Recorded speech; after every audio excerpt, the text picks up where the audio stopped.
Ce qui me frappe à Tremblay, c'est en rencontrant les uns et les autres depuis 6 mois de campagne, c'est la passion des Tremblaysiens pour leur ville.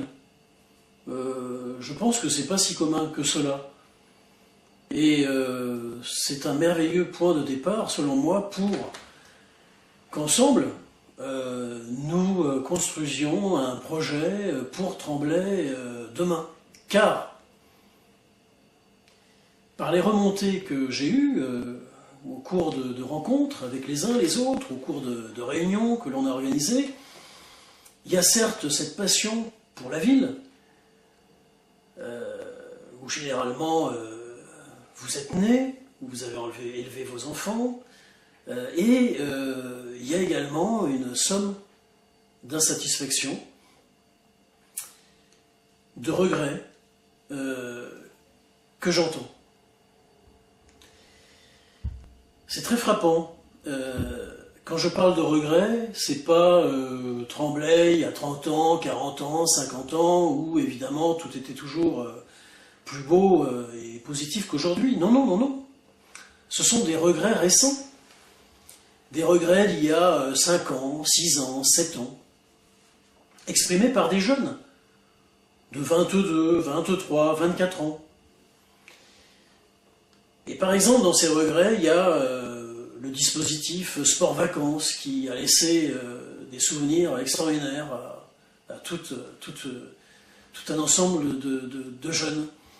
Il y a la fameuse fête laïque qui rassemblait tout Tremblay, ce qui ne semble plus du tout être le cas aujourd'hui. Il y a la brocante, les brocantes, plusieurs fois par an. Il y a le fameux marché, place de l'Odéon. Aujourd'hui, les gens qui veulent aller marcher, qui se sont déjà coltinés 5 jours de RER, notre fameux RERB, eh bien, le dimanche matin, ils reprennent un petit coup de RER via Villeparisis, Sevran, pour aller au marché. Donc nous sommes dans une ville sans marché. Pour travailler ensemble, pour construire le projet que je vous propose de porter pour les élections prochaines du 23 et du 30 mars, nous avons besoin de votre participation, de vos témoignages, de vos attentes, de vos propositions.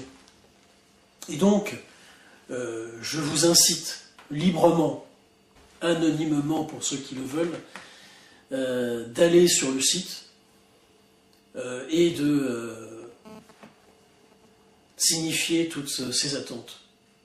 Ou à la rencontre des gens de notre équipe et de moi-même pour ce faire. À bientôt.